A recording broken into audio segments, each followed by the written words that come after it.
Hi everyone, thank you for your time. In this particular video, we'll actually be looking at a list of libraries in Python that we would commonly be using for the task of machine learning predictions and analysis. I'll be importing a few set of libraries along the way so that you'll be learning how to import them in the future when you're trying to solve any machine learning related task. Okay, let us get started. Now I'll say import numpy as np. The first library that we basically use in machine learning is numpy. Numpy actually helps us to solve the scientific computations quite easily, and it's known as numpy. We convert that as np so that it becomes easier. So instead of writing numpy, I just say np and access a list of attributes. It is used for analytics purposes. It is used for computation, which form the most efficient ways to perform computation. And now let us look at the other libraries that are important. I will say import pandas as pd. Now pandas library is also quite useful to read the csv files. We have data which is in tabular format in the csv files. Therefore we would have to take a look at a list of libraries that can help us to understand or read this data which is in tabular format. Therefore, we use libraries like pandas, which can be used to read the libraries in a tabular format. We just give it a name. Generally, we give it as PD so that it becomes easy for us to read the data without writing pandas as it is. We just give a small name for that.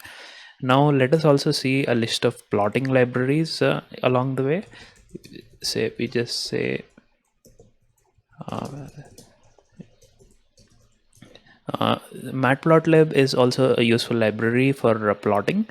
We use Matplotlib generally to get a visual representation of our data. If we are interested to find out which feature is the most important, or whether there's a correlation between two or more features. During that time, Matplotlib can be quite a useful library. Therefore, we import matplotlib.pyplot as PLT. PLT is a simple name that we generally use. Similarly, let me say import seaborn as SNS. Seaborn is also a useful library for plotting, but it is built on top of matplotlib. Therefore, you would be able to extract a lot of useful things from that. Now I'll also import a few set of other libraries for machine learning, which starts with scikit-learn. So I just say import sklearn from sklearn dot. If you are looking at dividing our data into two parts called the training and the test part, then we just say model selection import train test split. This test split allows us to divide the data into two parts. Therefore it becomes easy for us to perform machine learning analysis and tasks. If you are interested to go and look at the linear regression models, we can also do that. These are all the different machine learning models that we can actually import from the scikit-learn library. We'll do that now. We just say from sklearn dot linear model import linear regression. I think it should be linear model. It should be like, let's see if it runs. Okay, it takes some time to run because I'm currently running this notebook in the Google Colab.